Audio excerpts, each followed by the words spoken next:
హుజురాబాద్ నియోజకవర్గ ప్రజలందరికీ నా నమస్కారాలు తెలియజేస్తా ఉన్నాను.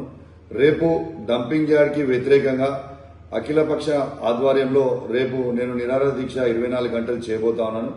7వ తారీఖు పొద్దున 10 గంటల నుంచి 8వ తారీఖు 10 గంటల వరకు రేపు కూర్చోబోతానని అందరు కూడా తెలియజేస్తా ఉన్నాను. హుజురాబాద్ లో ఉన్న నియోజకవర్గంలో ఉన్న 107 గ్రామ పంచాయతీలు మరి 2 మున్సిపాలిటీలలో ఉన్న 60 వార్డులో ఉన్న ప్రతి ఒక్కరు కూడా కదిలి రావాలి, పార్టీలకు అతీతంగా అని నేను అందరికి కూడా విజ్ఞప్తి చేస్తా ఉన్నాను. ఈ డంపింగ్ యార్డ్ అనేది కరోనా వైరస్ కంటే కూడా డేంజరస్ అనేది ప్రజలందరికీ కూడా విజ్ఞప్తి చేస్తా ఉన్నాను. ప్రతి ఒక్కరు కూడా, ప్రతి అక్క, ప్రతి చెల్లె, ప్రతి అన్న, ప్రతి తమ్ముడు, ప్రతి తాత, ప్రతి అవ్వ, ప్రతి యువకుడు, ప్రతి ఒక్కరు కూడా కదిలి రావాలని విజ్ఞప్తి చేస్తా ఉన్నాను. రేపు శాంతియుతంగానే చేద్దాం. ట్రాఫిక్ కి ఇబ్బంది కలగకుండా, ఏది ఇబ్బంది కలగకుండా మనందరం కూడా చేద్దాం. కానీ దయచేసి ప్రతి ఒక్కరు కూడా కదిలి రావాలని ప్రతి ఒక్కరు కూడా విజ్ఞప్తి చేస్తా ఉన్నాను. ఇది మన బాధ్యతగా వివరించాలని విజ్ఞప్తి చేస్తా ఉన్నాను.